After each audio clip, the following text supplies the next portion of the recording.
professora, que 60% dos recursos do fundo têm que ser destinados à remuneração dos professores e, nesses primeiros anos, à formação dos leigos. Isso é o que está na lei que criou o Fundo de Valorização do Magistério. Então, não há motivo para que vocês deixem de receber o abono. E o MEC pode intervir nisso, ministro? O MEC não pode intervir na distribuição dos recursos feita pelas prefeituras.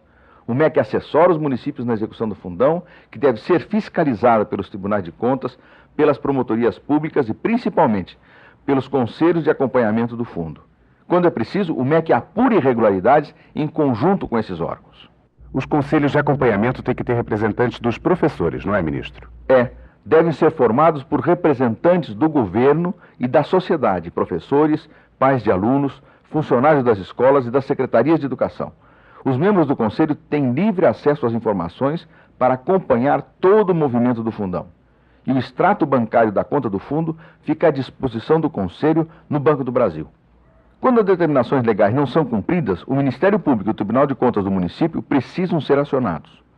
Procure saber se o Conselho de Acompanhamento do Fundo já está implantado e atuando aí em Petrópolis, professora Maria Angélica. Caso esteja, a senhora deve cobrar do Conselho as explicações que quiser. E nos procure sempre que precisar de uma orientação. Obrigado pelo seu esforço para melhorar a educação em nosso país. Você também pode falar com o ministro Paulo Renato. Escreva para a Caixa Postal 6242 Brasília, Distrito Federal. Então, ligue de graça para o Fala Brasil. De segunda a sexta-feira, das 8 da manhã às 8 da noite. Ministério da Educação, Governo Federal.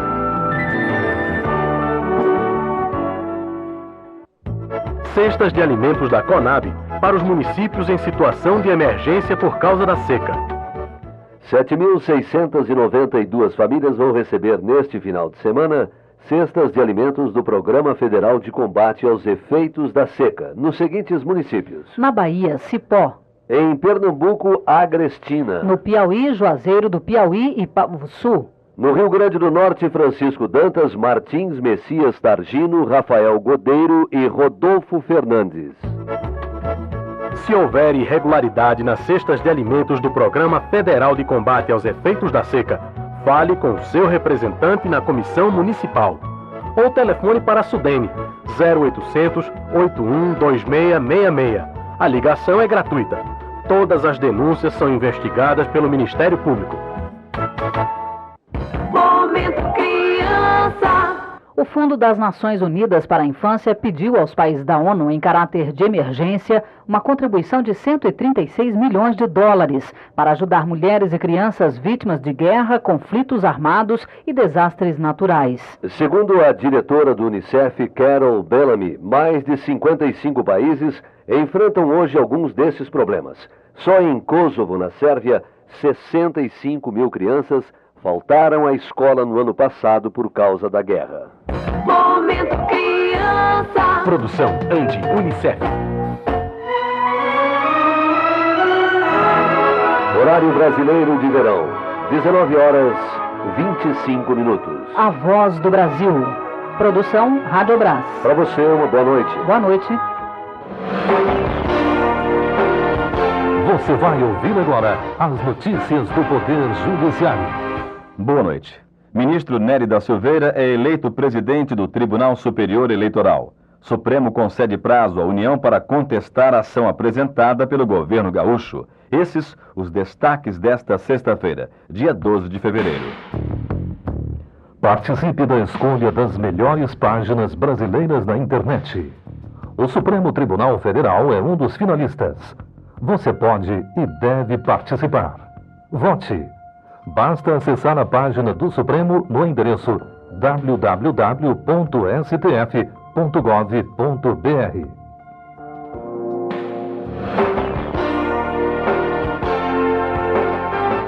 Os ministros do Supremo Tribunal Federal se reuniram em sessão administrativa e entenderam, por unanimidade, que a presente situação nacional traduz conjuntura que, por ausência de condições políticas, não permite a construção do necessário consenso, que é essencial à elaboração e ao encaminhamento do projeto de lei concernente à definição do teto salarial.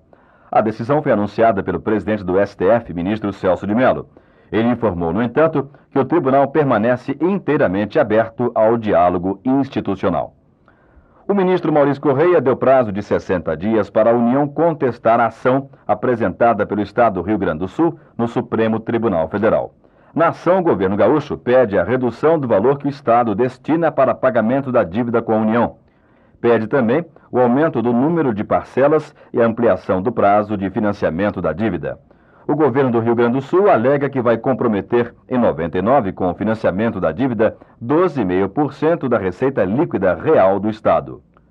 E o ministro Maurício Correia autorizou o governo do Rio Grande do Sul a depositar até o dia 15 na Caixa Econômica Federal o valor correspondente à segunda parcela da dívida com a União. O ministro Maurício Correia também deu prazo de 10 dias para a União se manifestar sobre o pedido do governo gaúcho de dar parte do pagamento em imóveis. O Estado pediu autorização de depósito em calção, oferecendo 12 milhões de reais em dinheiro e 35 milhões de reais em imóveis do Estado como garantia de pagamento da segunda parcela da dívida com a União Federal. Daqui a pouco, ministro Nery da Silveira é eleito presidente do Tribunal Superior Eleitoral. Visite o Tribunal Regional do Trabalho de Minas Gerais na internet. Informações completas e atualizadas sobre a Justiça do Trabalho, legislação e jurisprudência. Consultas sobre o andamento de processos. Anote o endereço: www.mg.trt.gov.br www.mg.trt.gov.br Tribunal Regional do Trabalho de Minas Gerais.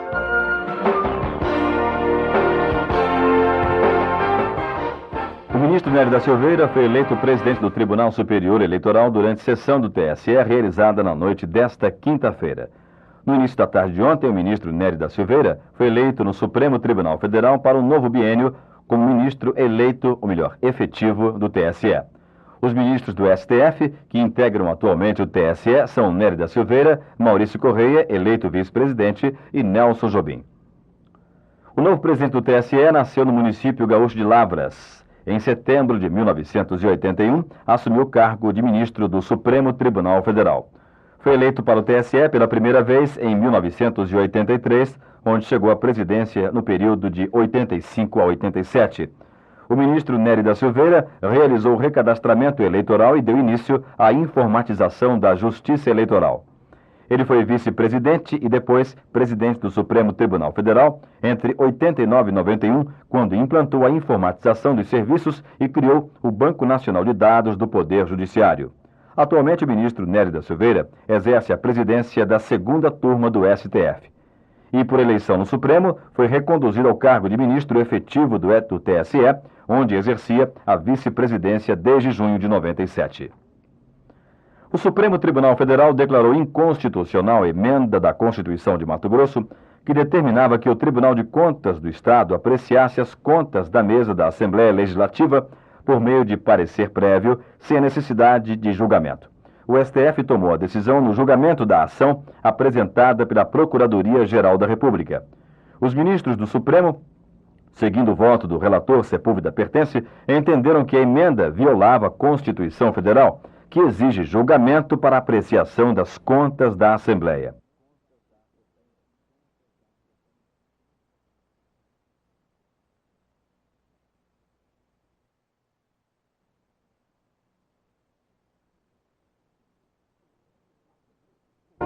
A seguir, o noticiário do Poder Legislativo.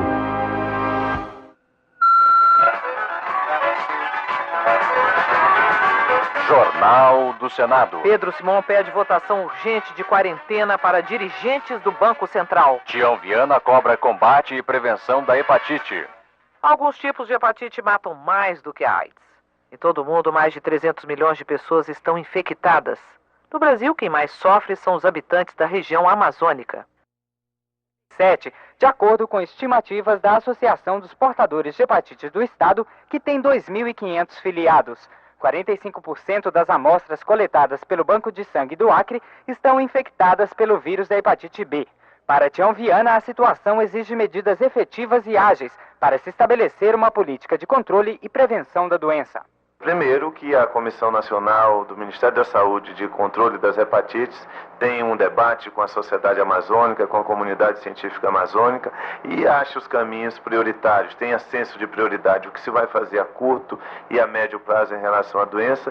E lembrando que o plano quinquenal do governo federal de 1990 já estabelecia como meta que até 1995 toda a população amazônica teria que ser vacinada contra a hepatite B, e hoje, 1999, nós não temos sequer metade das crianças da região vacinadas contra a hepatite B. E Tião Viana explica por que o plano quinquenal do governo não foi cumprido. Porque eu penso que tem faltado a pressão política efetiva e o debate em relação ao grave problema das hepatites.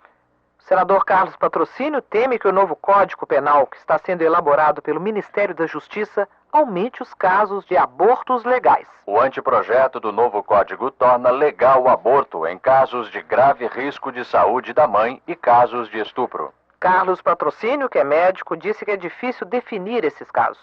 Ele também acha que a lei já prevê o aborto nos casos de risco de vida da mãe e de estupro. Nós sabemos que existe a investida de diversos setores da sociedade, no âmbito desse Congresso Nacional, querendo implementar o aborto de uma vez por todas em nosso país. O aborto, segundo a maioria dos grupos femininos ou feministas, defende que somente compete à mulher saber se ela pode ou não ter aquela gravidez, no que nós não concordamos, mesmo porque, senhor presidente, hoje existem numerosos métodos contraceptivos e de fácil aplicação. Dizia a camisinha, por exemplo. Mas Carlos Patrocínio concorda com outra proposta do anteprojeto do novo Código Penal: a legalização do aborto nos casos em que o feto não tem chance de sobrevivência por causa de má formação.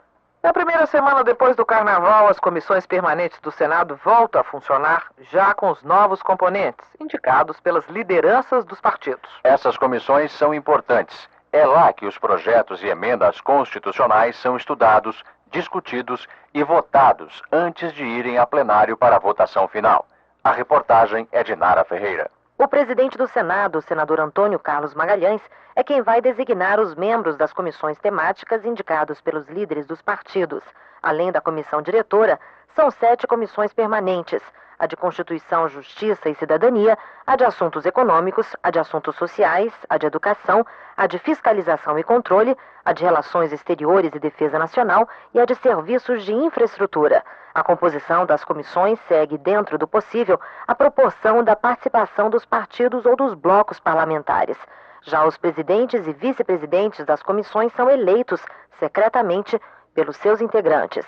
Normalmente, há acordo prévio entre os líderes para se decidir com que partidos ficarão as presidências das comissões. As bancadas majoritárias escolhem, em geral, as comissões de Constituição e Justiça, na última legislatura presidida por Bernardo Cabral, do PFL, e a de Assuntos Econômicos, presidida por Pedro Piva, do PSDB.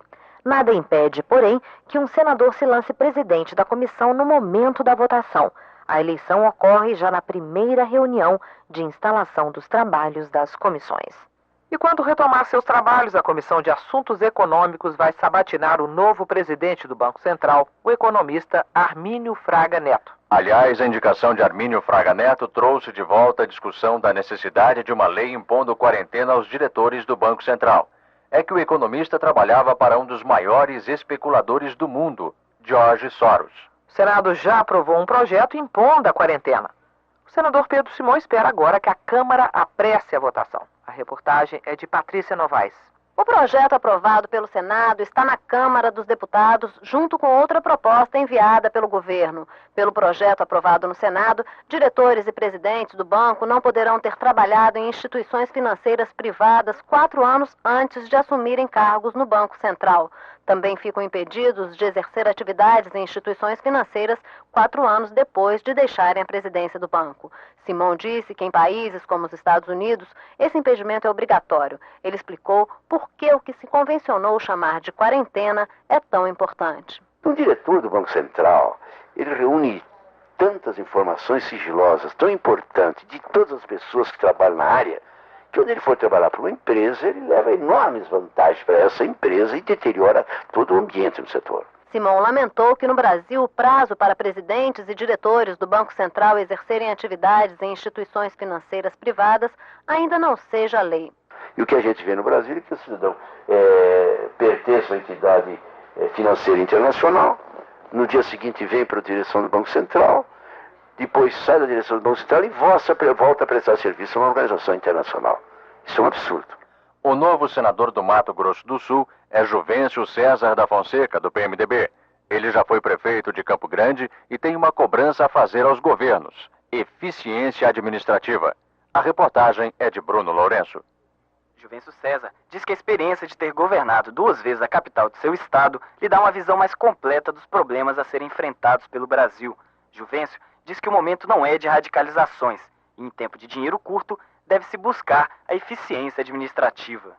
Naturalmente não há dinheiro para todo mundo. O que eu penso, que eu raciocino, que foi sempre a conduta nossa aqui, é que cada um tem que fazer a sua parte. O município tem que ter um esforço muito grande de arrecadação, enxugar a sua máquina, preparar, modernizar, informatizar, potencializar os seus recursos, fazer com que tenha caixa com recursos próprios e também os repasses constitucionais. O diálogo, para Juvencio César, é outra arma. Ele diz que os estados, municípios e a União têm que aparar as arestas e buscar o entendimento. E é através desse diálogo que estados, municípios e União vão encontrar o seu caminho, o caminho certo.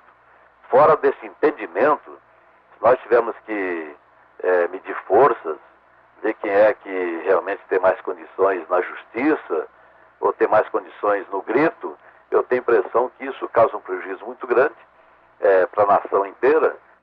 O administrador de empresas Luiz Otávio é o novo representante do Pará no Senado. Como senador, ele tem um objetivo: unir a bancada de seu estado e levar o trabalho do Senado até o interior do país. Ele conversou com o repórter Maurício Desante. Na opinião de Luiz Otávio, os governadores de estado poderiam seguir o exemplo do governador do Pará, Almir Gabriel, que tem cumprido seus compromissos junto à União. O estado do Pará cumpriu a sua lição de casa. O governador conseguiu equilibrar as nossas contas.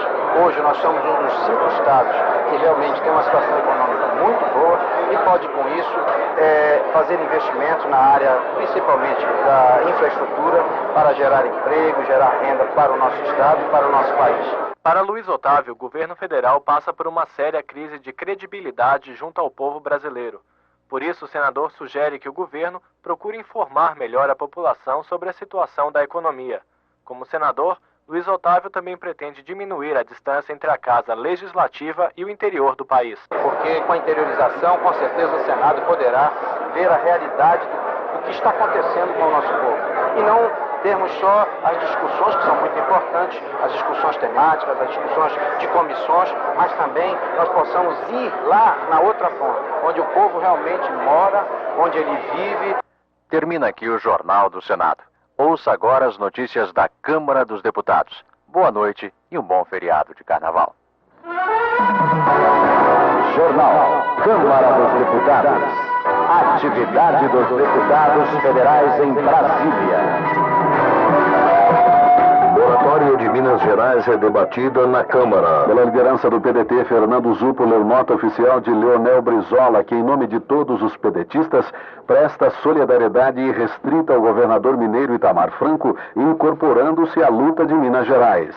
Fernando Zupo esclarece que, na nota oficial, Leonel Brizola considera a atitude do presidente Fernando Henrique como opressão injustificada a Minas Gerais, criticando o governo federal por implorar recursos ao Fundo Monetário Internacional e fazer exigências descabidas aos governadores. Pela liderança do PMDB, Zaire Rezende também condenou a atitude do governo federal de bloquear as contas do estado de Minas Gerais, considerando que foi uma tentativa de desestabilizar o governo de Itamar Franco. Zaire Rezende declarou ainda que Minas Gerais não decretou a moratória, mas pretendia apenas renegociar a dívida estadual e lamentou o desrespeito com que seu estado foi tratado pelo governo federal.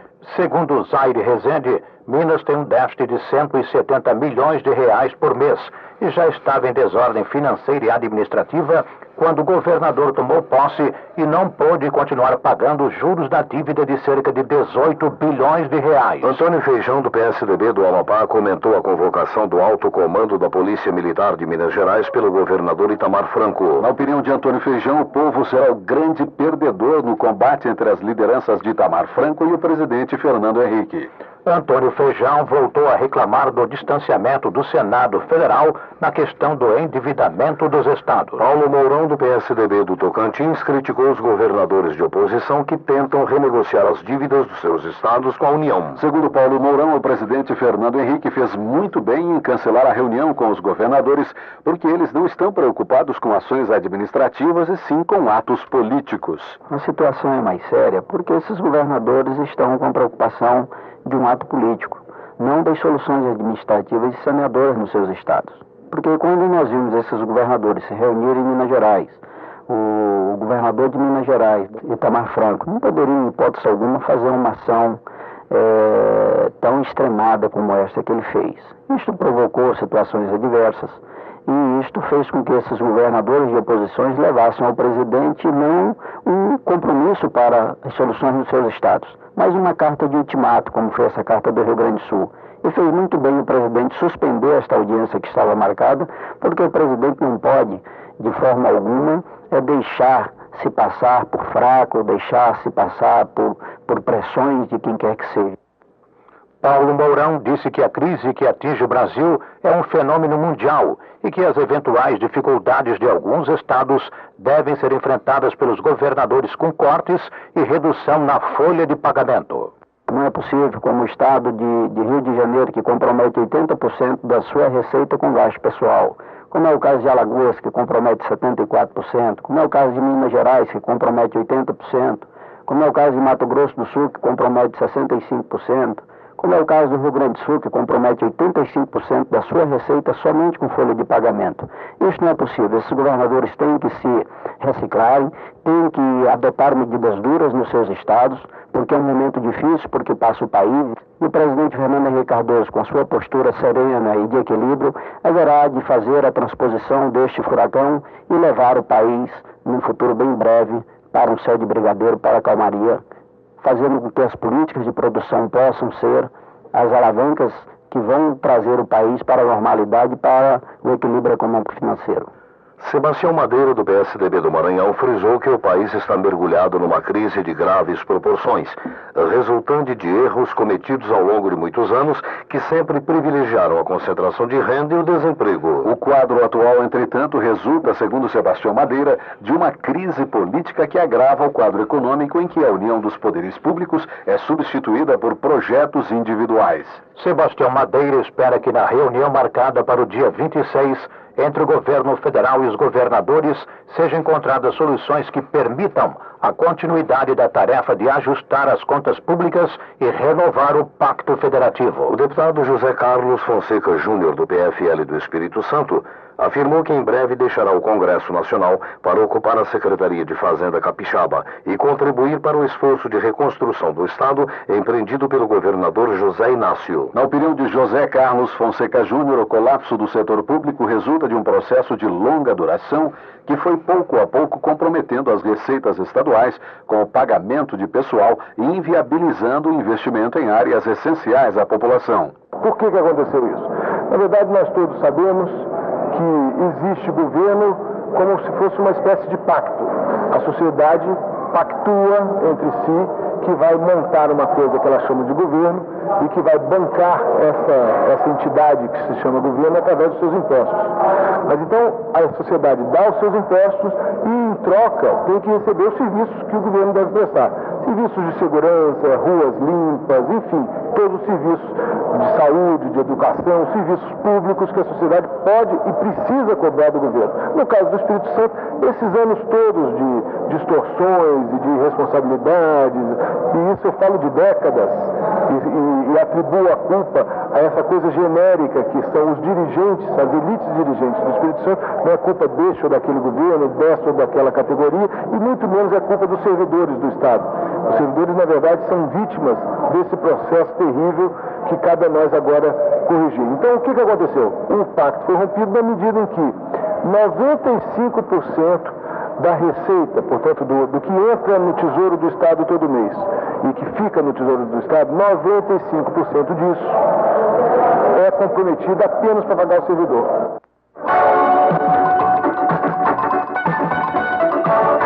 Deputado defende criação de agência para financiar pequenos negócios. O deputado Pedro Celso, do PT do Distrito Federal, acredita que entre as medidas que o governo deveria adotar para o aumento da oferta de vagas no mercado de trabalho estão a redução da taxa de juros e o estímulo à produção. A primeira coisa que nós temos que fazer é ver a questão das taxas de juros e voltar ao crescimento econômico do país.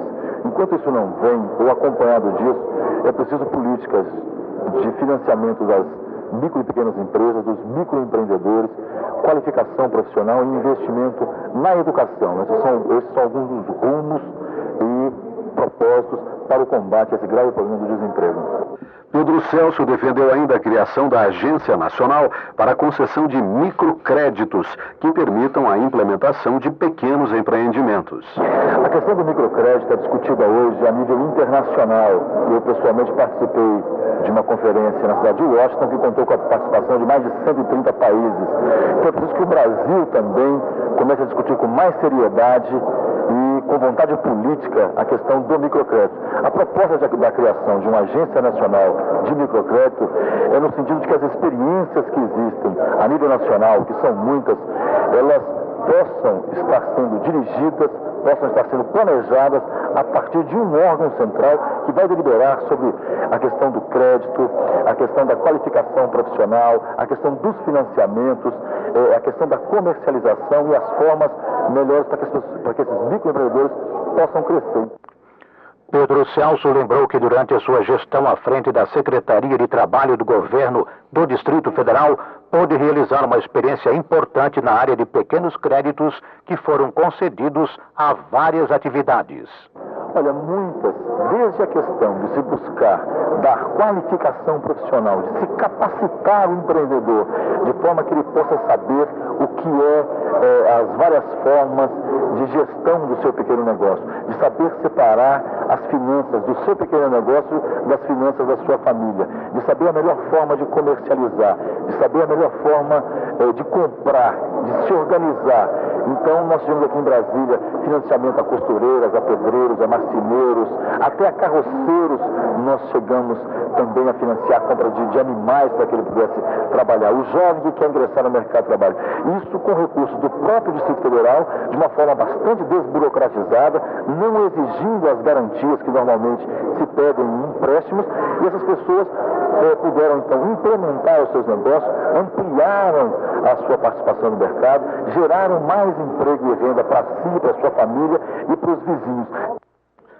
Paz Landim, pela liderança do PFL, criticou a existência do Banco do Brasil, considerando que ele perdeu sua função social e não cumpre seu papel voltado para o desenvolvimento da agricultura e diminuição das desigualdades regionais. O Banco do Brasil tornou-se um banco comercial, segundo Paz Landim, que visa apenas ao lucro e tem privilégios sobre as demais instituições privadas, já que recebe incentivos públicos. Já Agnello Queiroz, falando pelo PCdoB, defendeu o Banco do Brasil como grande prestador de serviços à sociedade, reafirmando a necessidade apenas de uma mudança de rumos no seu gerenciamento, mas sem privatização. Agnello Queiroz também criticou o governo do Distrito Federal, que não implantou um programa de combate à criminalidade e pretende acabar com o programa de incentivo à agroindústria familiar, gerador de emprego e renda para os pequenos produtores rurais. César Schirmer, do PMDB gaúcho, criticou declarações feitas por economista em jornal do Distrito Federal, onde afirma que o Brasil recorre ao Fundo Monetário Internacional